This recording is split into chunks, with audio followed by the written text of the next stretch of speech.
Hi guys, follow me on Instagram to never ever miss any of my crazy updates. Hi guys and welcome to another vlog. I'm driving this. This is the Mahindra XUV400. Yeah, that is the flip key. And it is actually the electric version of the XUV300. But before we start, let me show you this awesome car perfume from Involve Your Senses. This is the Involve One Snowfall. It has this icy cool fragrance. It's very different. It's fascinating actually. And it has this menthol type smell. In fact, it is super easy to regulate. Yeah, there, very easy to regulate. It does not leak at all, which is just amazing. And I really love it because it makes your car smell like very nice and refreshing, of course. Now you can get yours with a 10% discount using coupon code FASTBEAM by clicking somewhere on the screen right now, actually on the top right corner of the screen. Let's straight away open this, which is sort of the front. And there you can see battery management system. No insulation here, not needed actually. And the design is very dated. Okay, it was quite robust the way it closed. So build quality is nice. It has this X treatment on the closed grille, copper everywhere splashed. The new Mahindra logo with copper treatment on it. Front parking sensors have been removed and thrown away. And this is the towing hook again. This copper treatment. Front fog lights have been removed and thrown away. No LEDs. Okay, LED DRL. The DRL used to extend till here. That has been removed as well. Halogen projector. This is the low beam, this is the high beam, and things are very dated on this car, which is quite surprising considering Mahindra had so much time to fine tweak things and make them better. Anyways, this is the charging port. When you're charging, this actually lights up blue. So this is where the charging actually happens. It doesn't shut properly though. So yeah, build quality is not that great. Okay, we've shut it right now. Gloss black finishing here. This is the dual tone color, of course, 21,000 more for it. You get this copper treatment here. Oh, look at the shake, shake, shake, shake. Oh my God, I feel so powerful now. So this is gloss black. That is the antenna. Let's straight away get inside. Now, you see there is good amount of space here because the car is longer. But the wheelbase is the same at 2.6 meters. However, there's good amount of legroom. Yeah, legroom is good. Knee room is good. But under thigh support is not the best. This is so stupid. Now, you put things, it falls down. Ridiculous. And there's no charging provision here. There are no rear AC vents. What the fluff. And this is a little raised because the way they have managed the battery, there's nothing below here as such to actually make your foot go upward. So it's not raised.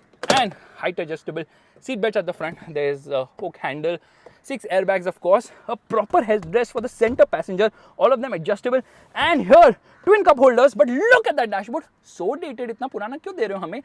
Anyways, let's get outside because things are very much similar. And straight away, let's open the boot of this car. So it's gone from 257 liters, increased by 121 liters, to around 382 liters. Somewhere, I don't know the mathematics, but it has become bigger now. Yes, it's become much bigger now. So that was one gripe of the XUV300. But in the 400, they have actually resolved this. I'll tell you how. So this is actually the charging cable of the car. And below here, you obviously get the spare wheel, which is 135/90/16. Crazy small size. Okay, now obviously you can put this down like that. Notice the blue stitching, of course. And let me just shut this. Isofix child seat mounts would be there. Some revisions here, of course. And obviously Faisal Khan's fingers of truth. Never search for the exhaust in an electric car.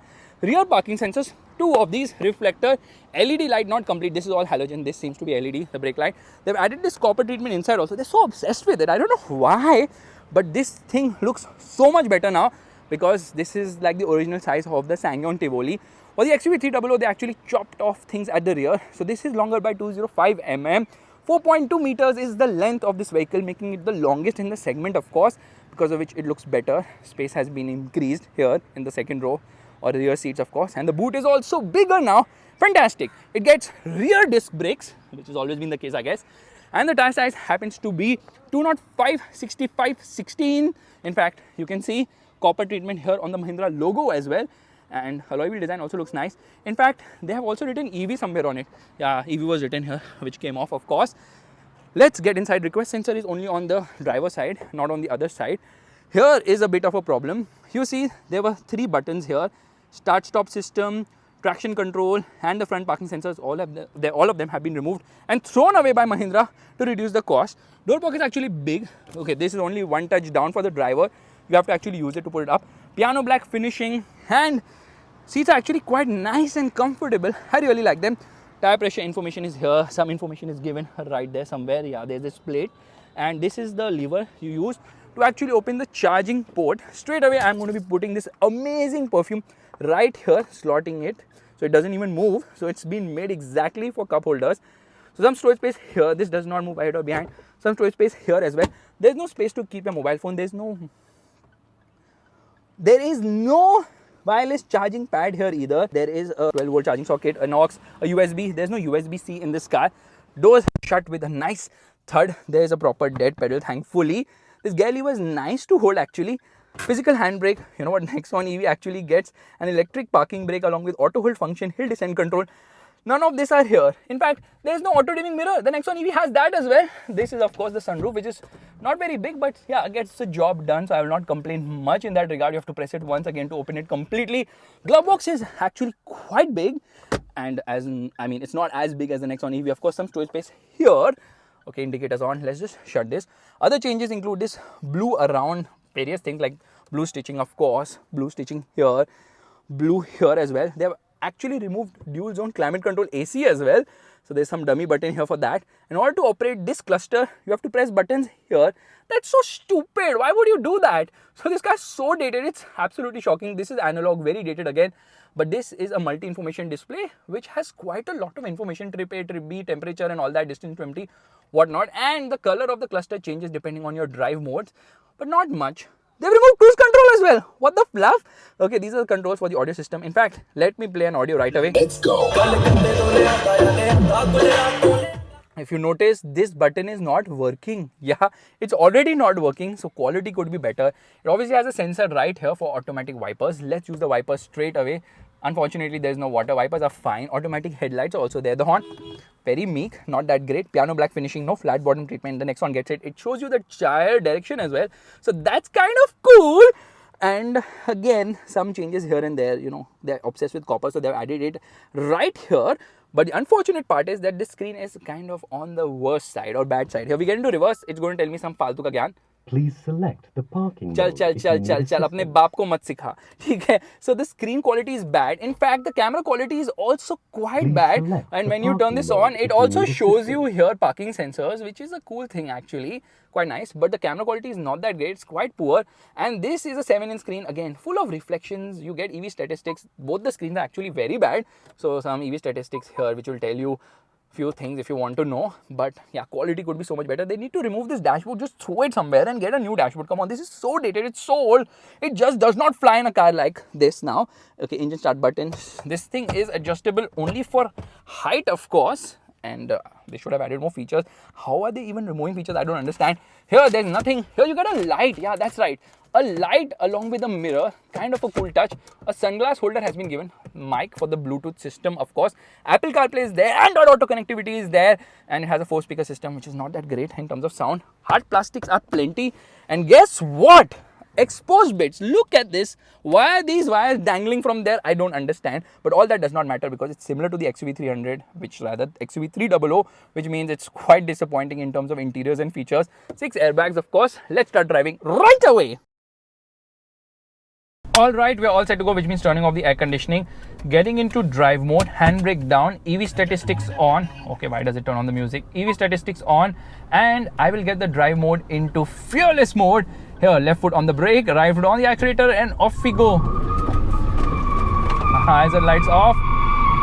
I think one of the tires has fallen off from the car because there's just crazy amount of wheel spin, because this car does not have traction control, which is shocking, and it actually makes this car unusable because, oh god, this music, why do you keep turning on? Because whenever you get on full throttle, you're just gone. The tire screeches like mad. It's unbelievable.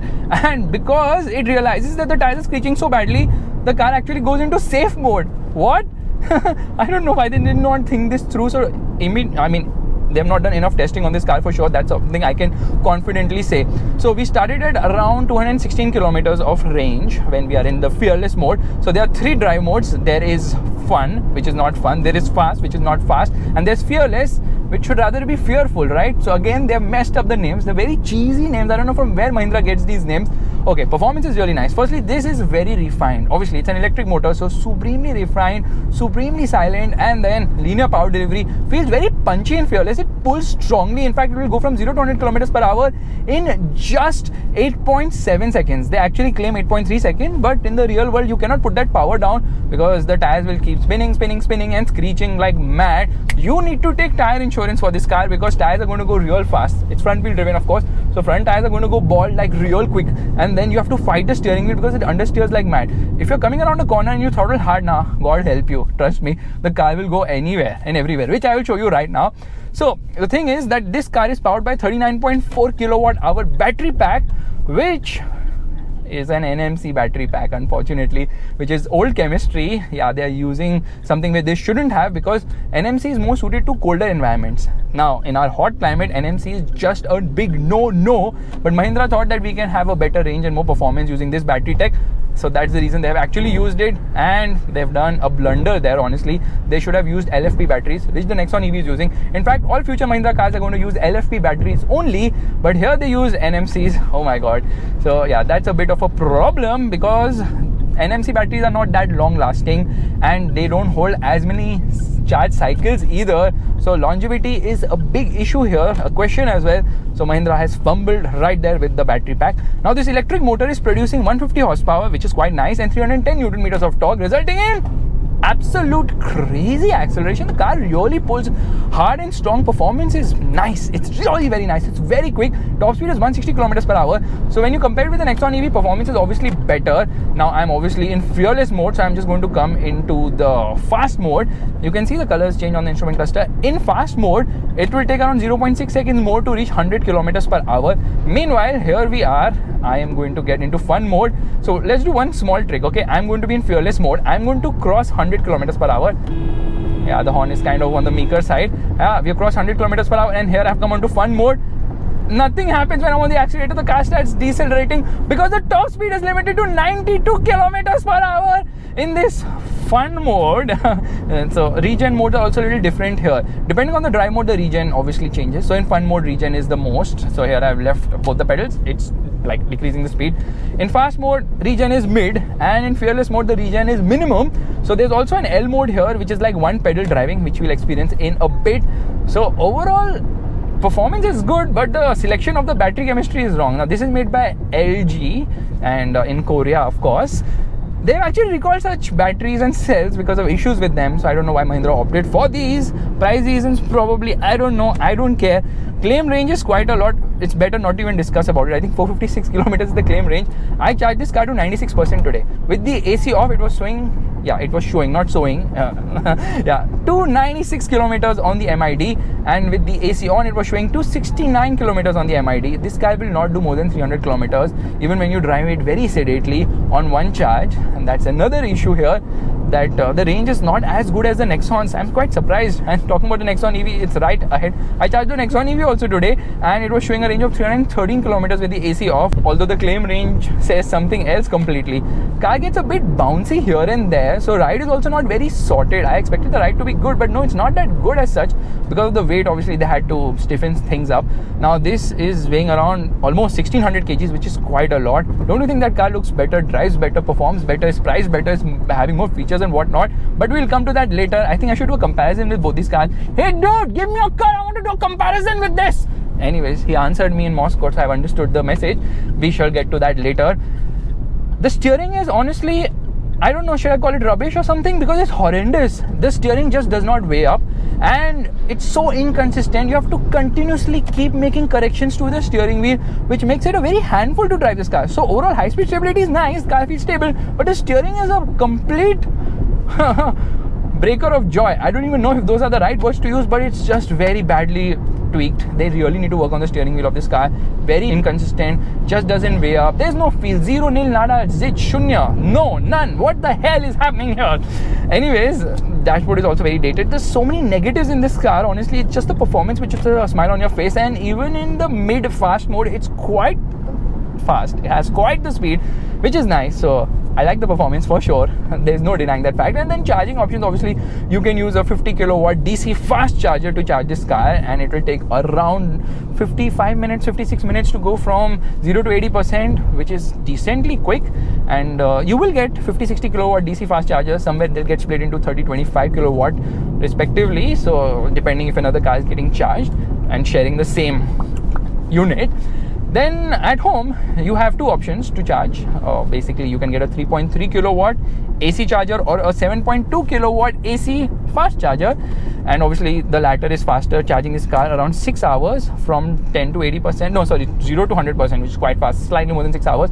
And if you opt to charge it using a 3.3 kilowatt charger, please don't do that. It will take so much time. It's better to use your power bank instead. Yeah, that is super duper slow, just doesn't have the speed, but it's okay. Sometimes in emergencies you can do that, but that 7.2 option you need to take, because there are 4 variants. Okay, the base variant is actually getting a 3.3 kilowatt charger, and then you have the option of upgrading it to a 7.2 kilowatt charger, and then obviously the other high variants obviously use a 7.2 kilowatt charger only. I mean, you get that option obviously. So ride isn't great, handling isn't bad, the steering is bad. Only thing is that body roll is decently well contained, but the steering kind of ruins things, and they've not been able to calibrate the brake pedal at all. Okay, it's so weird, it's very grabby, and then braking performance is also not the best in spite of rear disc as well.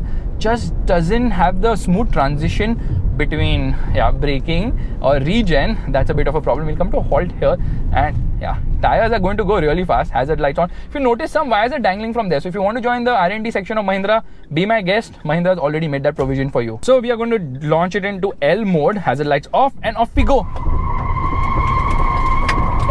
Holy cow, did the tires just fall off? And guess what, I'm in fast mode. I'm not even in the ultra fast mode yet, which happens to be the cheesy mode known as fearless. No, I'm not in that. Now this car is obviously longer and all that stuff. Why is it longer? Because the SsangYong Tivoli, the car which this is based on, is actually 4.2 meters, somewhere around that. So they decided to use the full length now, because electric cars attract a flat GST of 5%. Yeah, there's nothing of that under 4 meters there will be difference or anything of that sort, because electric motors are a commodity. No longer it's about 1.2 or 1.5 petrol or diesel engines respectively. So that evens the playing field, I believe. So yes, and I really like the performance. I have to give it to Mahindra. Whenever they launch a car, they always focus on performance. Whether it's a petrol or a diesel or an electric, they will never compromise on the performance. For them, performance is everything. Kudos to them. And this car does not disappoint when it comes to performance. Obviously, EVs not having a soul and all is a different thing, which I've discussed multiple times. The problem is this is not a finished product. You see, electric cars are all about software, and software obviously takes a lot of time to develop and fine tune. Even my phone, yes, this freaking phone has some of the other glitches. Yeah, of course they do, because with time things are able to be addressed as far as software go. And that's the reason why the Nexon has become so much better, because over the years a lot of R&D testing and data has come to Tata Motors, and they've been able to refine everything, the software. Here, this is not a finished product. This is not ready for sale because the software feels a bit glitchy. This car makes some weird sounds at times, like grrr, all of a sudden, which comes from the motor or from the steering or somewhere or the other. So that's a bit of a problem, and that's the reason why I would say that this is not the right time to buy this car. I'm sure Mahindra will get on top of these issues and make a fantastic product, but right now this XUV400 is not ready for sale because Mahindra has not put enough time testing and doing R&D. Unless and until, of course, you want to do the R&D for Mahindra, be my guest, but I wouldn't do it. I wouldn't put my money on it. Okay, there are 4 variants on offer. The base variant is priced at rupees 17 lakhs on road Mumbai. This is priced at 20.35 lakhs on road Mumbai. This is the top variant, which is having the dual tone color scheme for 21,000 more.